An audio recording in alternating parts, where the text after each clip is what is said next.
नमस्कार साथियों, राजस्थान इंस्टीट्यूट के ऑनलाइन प्लेटफॉर्म पर आपका स्वागत एवं अभिनंदन है।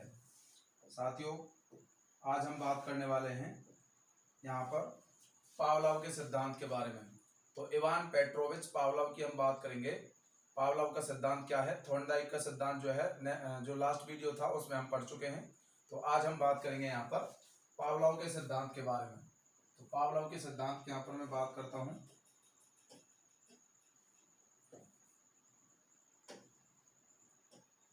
देखिए साथियों, पावलोव के सिद्धांत की हम बात करेंगे। पावलोव ने यहाँ पर जो है कुत्ते पर प्रयोग किया था, जबकि थॉर्नडाइक ने यहाँ पर जो है भूखे बिल्ली पर प्रयोग किया था।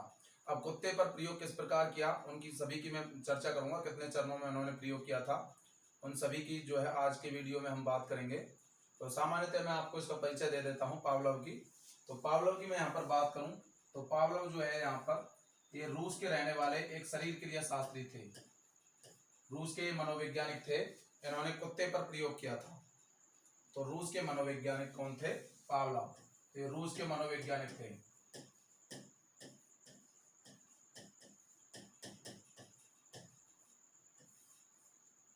रूस के मनोवैज्ञानिक कुत्ते पर प्रयोग किया था।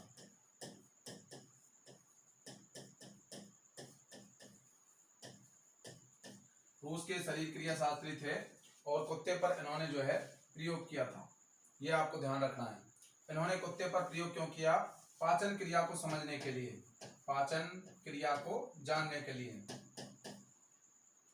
पाचन क्रिया को समझने के लिए।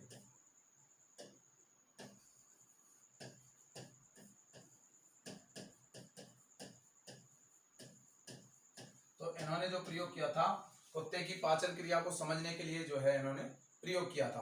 अब इनके प्रयोग में यहाँ पर बात करने वाला हूँ। प्रयोग में इन्होंने कितने चरणों में प्रयोग किया, तो सबसे पहले मैं बता देता हूँ आपको। यहाँ पर 1904 ईस्वी में इन्होंने जो है कुत्ते पर प्रयोग किया था।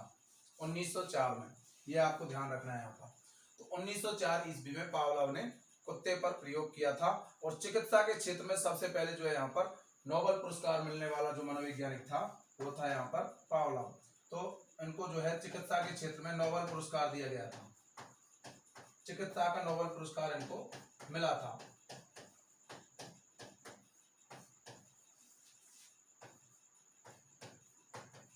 तो चिकित्सा का नोबेल पुरस्कार जो है इसको दिया गया था पावलोव को।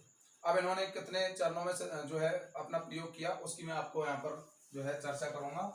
तो सबसे पहले यहाँ पर मैं बात करता हूँ पावलोव के चरणों के बारे में। तो पावलोव ने यहाँ पर 3 चरणों में अपना प्रयोग किया था।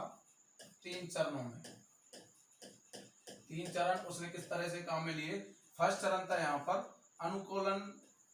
अनुकूलन से पूर्व,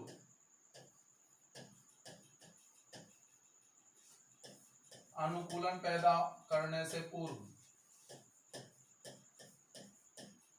फर्स्ट चरण जो था उनका अनुकूलन से पूर्व का था, जब तक पैदा नहीं हुआ था। दूसरे चरण में जो है अनुकूलन पैदा होने के दौरान, जब उन्होंने अनुकूलन पैदा कर रहा था, जब वो अनुकूलन पैदा कर रहे थे, अनुकूलन पैदा करने के दौरान,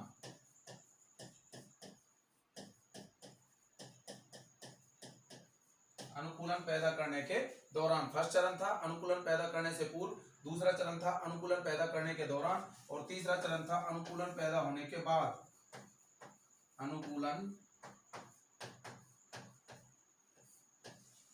पैदा होने के बाद।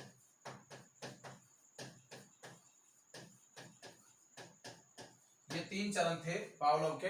इन 3 चरणों के आधार पर पावलोव ने अपना प्रयोग किया था। फर्स्ट जो था अनुकूलन पैदा करने से पूर्व, दूसरा अनुकूलन पैदा करने के दौरान और तीसरा चरण था अनुकूलन पैदा होने के बाद। अब देखिए फर्स्ट चरण में हम बात करेंगे सबसे पहले अनुकूलन पैदा करने से पूर्व। तो यहाँ पर मैं आपको एक बार समझा देता हूँ शॉर्ट में। देखिए, अनुकूलन पैदा करने से पूर्व इस सिद्धांत को हम समझते हैं क्या था। अनुकूलन पैदा करने से पूर्व उन्होंने क्या किया, सबसे पहले जो स्वाभाविक उद्दीपक होता है, स्वाभाविक का मतलब जैसे हमारा भोजन होता है, खाने को हमको भोजन दिया जाता है, उसको देख करके हम जो है स्वाभाविक अनुक्रिया करते हैं, मतलब लार टपकती है। जब किसी को भोजन दिया जाता है तो उसके मुंह में लार आ जाती है। तो यहाँ पर बात करेंगे कुत्ते के संदर्भ में। तो कुत्ते को जब इन्होंने जो है भोजन दिया तो कुत्ते के मुंह में लार आई थी, मतलब स्वाभाविक उद्दीपक दिया, स्वाभाविक स्वाभाविक उद्दीपक। स्वाभाविक उद्दीपक जैसे ही दिया इन्होंने, तो स्वाभाविक उद्दीपक देने के बाद कुत्ते के मुंह में लार आती है, इसके मतलब क्या होता है, स्वाभाविक अनुक्रिया करता है। स्वाभाविक अनुक्रिया, यहां पर समझ गए होंगे आप। स्वाभाविक उद्दीपक को हम यहां पर क्या बोलेंगे, यूसीएस, अनकंडीशनड स्टिमुलस, यूसीएस। और जबकि स्वाभाविक जो अनुक्रिया हुई है उसको हम बोलेंगे यूसीआर, अनकंडीशनड स्टिमुलस, और ये होता है अनकंडीशनड रेस्पॉन्स। यहां पर मैं आपको एक बार समझा देता हूं, यूसीएस क्या है, अनकंडीशनड स्टिमुलस, अनकंडीशनड स्टिमुलस, उद्दीपक। स्टिमुलस का मतलब होता है यहां पर उद्दीपक। दूसरा होता है यूसीआर, अनकंडीशनड रेस्पॉन्स, ये होता है अनकंडीशनड, और यहां पर रेस्पॉन्स आपको लिख लेना है, अनकंडीशनड रेस्पॉन्स और अनकंडीशनड स्टिमुलस, यूसीएस और यूसीआर। यहां पर बात कर रहे हैं हम अनुकूलन पैदा करने से पूर्व की, जब उनको स्वाभाविक उद्दीपक, मतलब यहाँ पर भोजन की मैं बात कर रहा हूँ। स्वाभाविक उद्दीपक क्या है, यहाँ पर भोजन है, फूड। और स्वाभाविक अनुक्रिया का मतलब लार आना, लार टपकना, ये हो गई यहाँ पर स्वाभाविक अनुक्रिया, ये हो गया यहाँ पर स्वाभाविक उद्दीपक। ये अनुकूलन से पूर्व की बात है, जब तक अनुकूलन कुत्ते ने पैदा नहीं किया। दूसरे चरण में हम बात करेंगे अनुकूलन पैदा करने के दौरान। देखिए नेक्स्ट में यहाँ पर पेज निकाल लेता हूं। अब दूसरा चरण जो है, यहाँ पर फर्स्ट चरण आपको समझ में आ गया होगा, सामान्य चरण है। दूसरे चरण में हम अनुकूलन पैदा करेंगे, तो अनुकूलन पैदा करने के दौरान, ये आपको ध्यान रखना है। यहाँ पर दूसरे चरण में अनुकूलन पैदा करने के दौरान, अनुकूलन पैदा करना है हमको। देखिए ये कोई स्टैंड है और यहाँ पर कोई डॉग बंधा हुआ है, कुत्ता यहाँ पर बंधा हुआ है, इस स्टैंड से कुत्ता यहाँ पर बंधा हुआ है। अब देखिए कुत्ते के सामने हम जो है सबसे पहले यहाँ पर अस्वाभाविक उद्दीपक देते हैं, यहाँ पर हम स्वाभाविक उद्दीपक देंगे। सबसे पहले हम यहाँ पर देते हैं अस्वाभाविक उद्दीपक।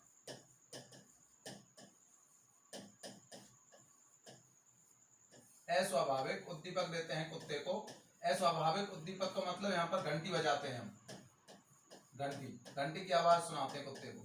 कोई हम घंटी लेते हैं और कुत्ते को उसकी आवाज सुनाते हैं, मतलब हम यहाँ पर क्या दे रहे हैं, अस्वाभाविक उद्दीपक, जिसको हम बोलेंगे यहाँ पर शॉर्ट में, यहाँ पर बोलेंगे हम, यहाँ पर ध्यान रखना है आपको,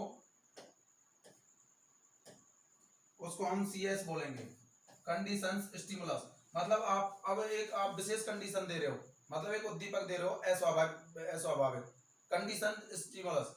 अब विशेष कंडीशन की यहाँ पर बात चल रही है। सबसे पहले आपने सीएस दिया, मतलब अस्वाभाविक उद्दीपक दिया, उसके बाद आपने यहाँ पर भोजन दिया।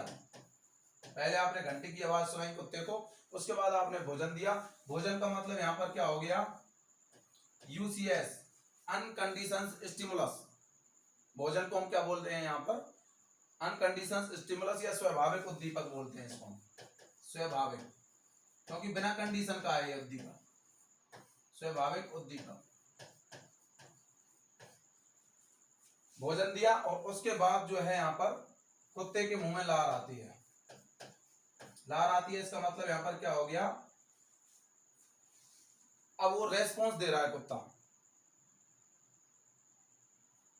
पहले आपने क्या दिया, यहाँ पर सीएस दिया, उसके बाद यहाँ पर कुत्ते को हमने भोजन दिया, अनकंडीशनड स्टिमुलस दिया, उसके बाद कुत्ता जो है, कुत्ते के मुंह में जो है यहाँ पर लार आती है। और लार आने का मतलब यहाँ पर आप समझ गए होंगे क्या है, लार आने का मतलब यहाँ पर है स्वाभाविक अनुक्रिया। तो ये यहाँ पर हो गई स्वाभाविक अनुक्रिया,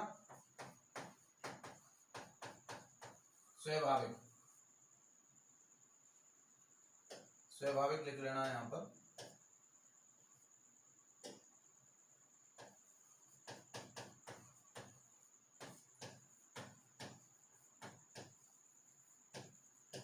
स्वाभाविक अनुक्रिया कर रहा है, इसका मतलब हो गया यहाँ पर स्वाभाविक अनुक्रिया का मतलब यूसीआर। पहले हमने उसको अस्वाभाविक उद्दीपक दिया, यहाँ पर जो कंडीशन स्टिमुलस दिया, उसके बाद हमने उसको भोजन मतलब यूसीएस दिया, अनकंडीशन स्टिमुलस, जिसे हम स्वाभाविक उद्दीपक बोलते हैं। और तीसरे चरण में जो है यहाँ पर कुत्ता लार टपका रहा है, इसका मतलब स्वाभाविक अनुक्रिया कर रहा है, अनकंडीशन रेस्पॉन्स कर रहा है। तो यहाँ पर आपको समझ में आ गया होगा, पहले हमने कुत्ते को घंटी की आवाज दी, फिर भोजन दिया, घंटी की आवाज दी, भोजन दिया।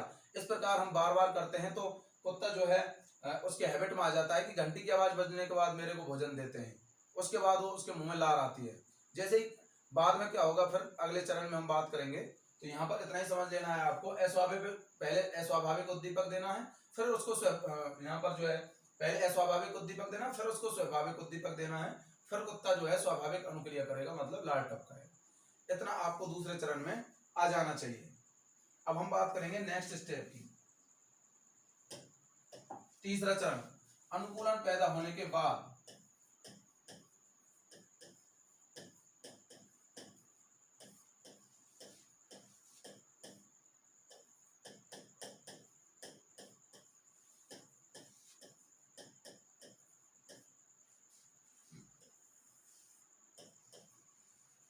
थर्ड स्टेप है यहाँ पर अनुकूलन पैदा होने के बाद। अब देखिए ये जो है थोड़ा छोटा स्टेप है, यहाँ पर आपको थोड़ा ज्यादा इसमें जो है समझने की बात नहीं है, बस छोटा सा स्टेप है। यहाँ पर पहले आपको घंटी की आवाज देनी है, उसके बाद लार का टपकना अर्थात अस्वाभाविक अनुक्रिया होगी। घंटी की आवाज जैसे ही दोगे आप तो कुत्ता लार टपकाना प्रारंभ कर देता है।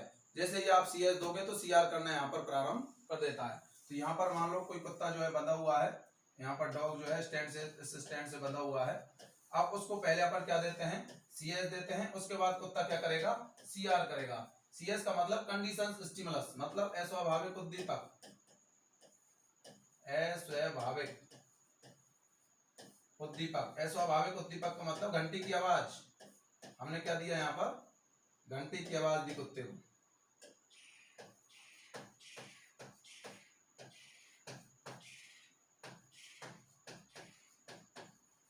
उसके बाद CR होती है यहाँ पर कंडीशंस रेस्पॉन्स, मतलब यहाँ पर अस्वाभाविक अनुक्रिया करता है कुत्ता, अस्वाभाविक।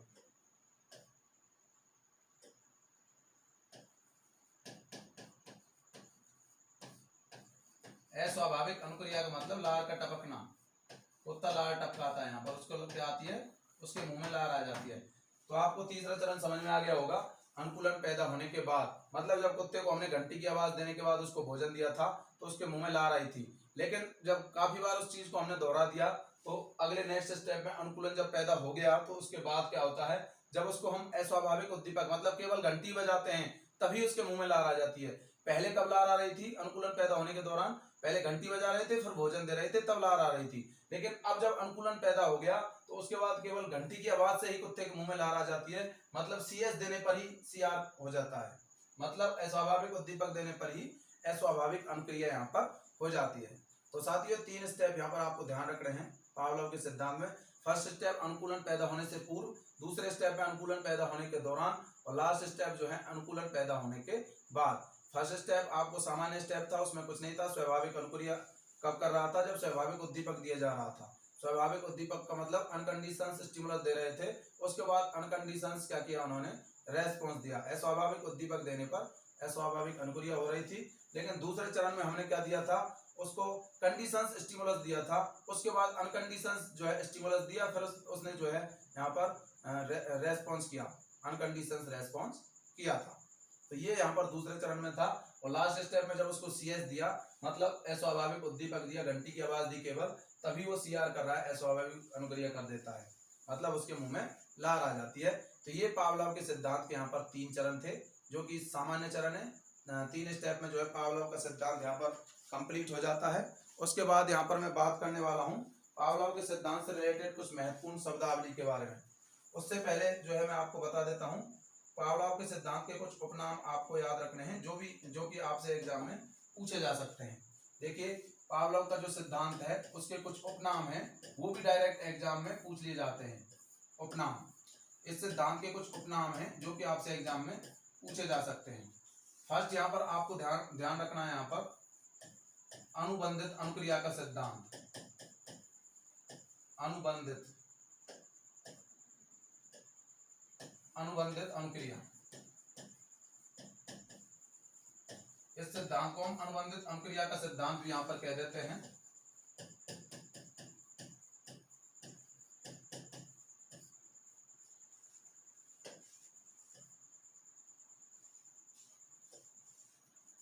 सिद्धांत, अनुबंधित अनुक्रिया का सिद्धांत, शास्त्रीय अनुबंधन का सिद्धांत।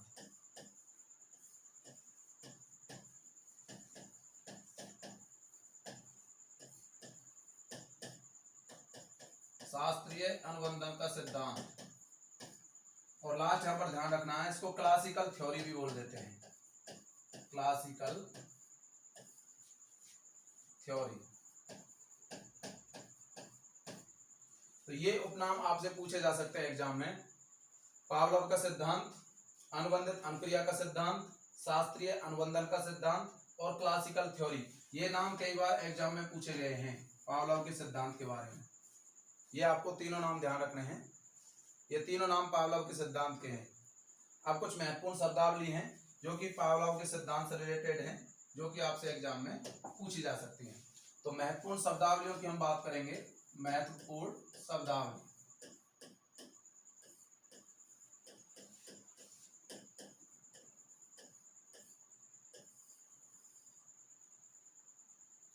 देखिए कुछ महत्वपूर्ण शब्द हैं। सबसे पहले मैं यहां पर बात करता हूं अनानुबंधित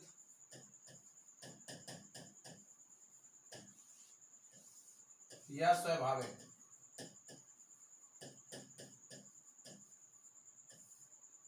उद्दीपक,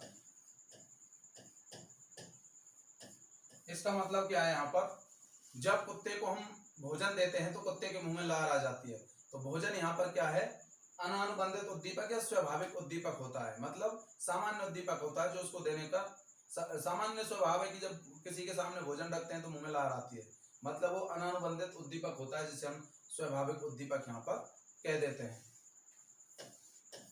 दूसरा है यहाँ पर अनुबंधित उद्दीपक, अनुबंधित,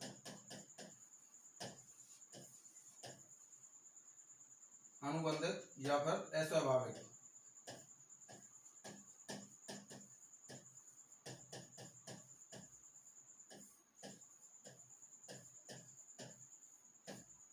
देखिए इसका मतलब क्या है, अस्वाभाविक मतलब घंटी की आवाज। जब कुत्ते को हम घंटी की आवाज दे रहे थे, फिर उसके बाद हम भोजन दे रहे थे, फिर कुत्ते के मुंह में लार आ रही थी, मतलब यहाँ पर घंटी की आवाज जो है यहाँ पर अस्वाभाविक उद्दीपक है, मतलब अनानुबंधित उद्दीपक है घंटी की आवाज। क्योंकि बाद में अनुकूलन जब कुत्ते में हो गया था तो केवल घंटी की आवाज से उसके मुंह में लार आ रही थी। जब हमने घंटी की आवाज बजाई थी तो कुत्ते के मुंह में लार आ जाती थी। तो यहाँ पर इसे हम बोल देते हैं अनुबंधित या फिर अस्वाभाविक उद्दीपक। तीसरा जो है महत्वपूर्ण शब्द है यहाँ पर पावलोव के सिद्धांत में, वो है यहाँ पर विलोपन। विलोपन, अब इस शब्द का मतलब क्या है यहाँ पर विलोपन का, वो भी मैं आपको बता देता हूँ।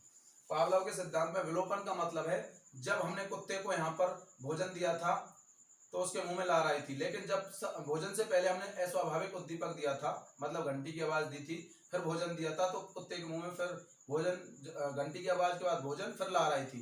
तो यहाँ पर यही ध्यान रखना है, कुछ समय तक इस प्रक्रिया को यदि हम बंद कर दें तो कुत्ते ने जो सीखा था अनुकूलन, मतलब घंटी की आवाज, फिर भोजन, फिर लार, तो भूल जाता है। मतलब बाद में फिर घंटी की आवाज काफी दिन तक जब उसको गैप दे देते हैं तो उसके बाद घंटी की आवाज बजाने के बाद भी मुंह में कुत्ते के लार नहीं आती है, तो यहाँ पर विलोपन हो जाता है उस चीज का। तो ये आपको ध्यान रखना है। नेक्स्ट यहाँ पर है स्वतः प्रकटीकरण। स्वतः प्रकटीकरण, स्वतः प्रकटीकरण का मतलब क्या है यहाँ पर, जैसे हमने पहले यहाँ पर विलोपन की बात करी थी, कुछ समय तक जब उसको हमने अस्वाभाविक उद्दीपक मतलब घंटी की आवाज जो है नहीं दी थी, तो उसके बाद जो है उसने अनुकूलन जो है भूल गया था कुत्ता।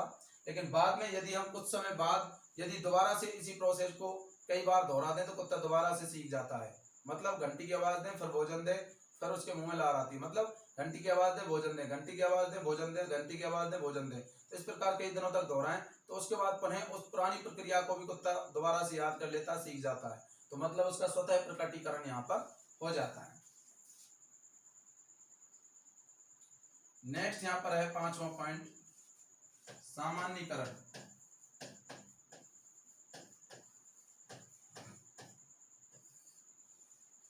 सामान्यीकरण का मतलब है कि कुत्ते को जब रोज कोई चीज सिखाई जाती है तो कुत्ता उस चीज को उसके व्यवहार में आ जाती है, उस चीज को वो सामान्य रूप से अपने व्यवहार में ग्रहण कर लेता है।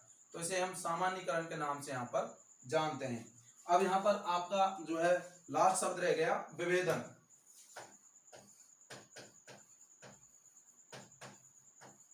देखिए विभेदन का मतलब क्या है यहाँ पर, जैसे हम घंटी की आवाज दे रहे थे कुत्ते को, उसके बाद कुत्ता जो है कुत्ते को भोजन दे रहे थे घंटी की आवाज के बाद, और फिर उसके मुंह में लार आ रही थी।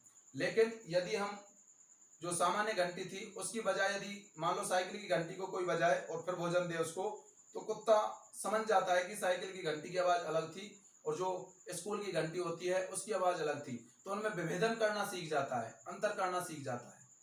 तो ये भी विभेदन का मतलब यहाँ पर आपको समझ में आ गया होगा।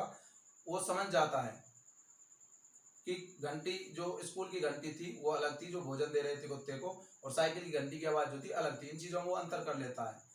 लेकिन सामान्यीकरण का मतलब क्या था कि जैसे मान लो एक उद्दीपक है, उसके समान दूसरा उद्दीपक दे दे तो कुत्ता जो है फिर भी भोजन ग्रहण कर रहा था। जैसे कि हमने पहले घंटी की आवाज दी स्कूल की घंटी की, लेकिन कुछ समय बाद यदि हम साइकिल की घंटी भी बजाएंगे तो कुत्ते के मुंह में लार आ जाती है।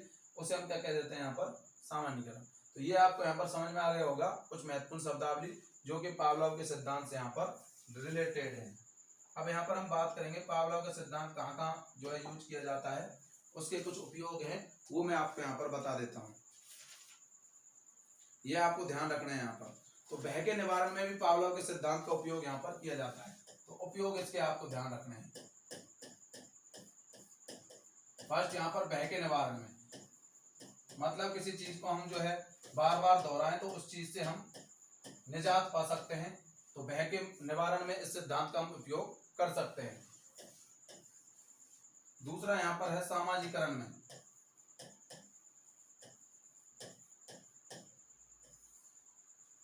तीसरा इसका उपयोग है पावलोव के सिद्धांत का आदत या स्वभाव के निर्माण में। किसी भी प्रकार की हम आदत बनाना चाहें तो इस सिद्धांत के आधार पर हम बना सकते हैं। आदत या स्वभाव के निर्माण में आदत या स्वभाव के निर्माण में। भाषा शिक्षण में कोई भी भाषा सीखनी है तो बार बार उसका आप जो है उस भाषा को बोलोगे तो आसानी से आप उसको सीख सकते हो, मतलब आपके अनुकूलन हो सकता है। सामान्य रूप से किसी भाषा को बार बार सीखना चाहोगे तो आपको आसानी से सीखने में मदद होगी। भाषा शिक्षण में भी पावलोव के सिद्धांत का उपयोग यहाँ पर किया जाता है। दर्शन के शिक्षण में भी यहाँ पर फिलोसॉफी दर्शन उसके शिक्षण में भी यहाँ पर पावलोव का सिद्धांत कारगर है। नेक्स्ट यहाँ पर है सहायक सामग्री के क्षेत्र में भी हम पावलोव के सिद्धांत का उपयोग यहाँ पर करते हैं। तो ये कुछ उपयोग आपको ध्यान रखने हैं।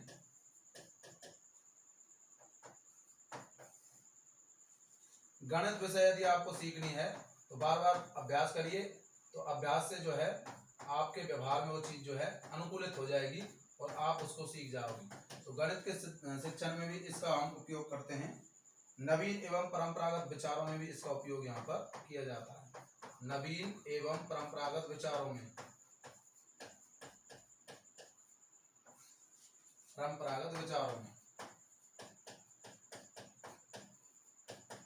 तो ये इसके कुछ महत्वपूर्ण उपयोग थे पावलोव के सिद्धांत के, जो कि आपसे यहाँ पर पूछे जा सकते हैं।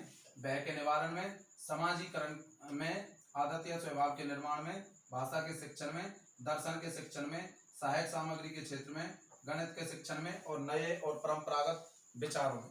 इन सभी के क्षेत्र में जो है आप पावलोव के सिद्धांत का यूज यहाँ पर कर सकते हो। तो साथियों ये पावलोव का सिद्धांत था, आपको याद रखना है। रूस के शरीर क्रिया शास्त्री थे, कुत्ते पर प्रयोग किया था। इवान पेट्रोविच पावलोव इनका पूरा नाम था, इवान पेट्रोविच पावलोव। तो पावलोव का पूरा नाम आपको याद रखना है, इवान पेट्रोविच पावलोव।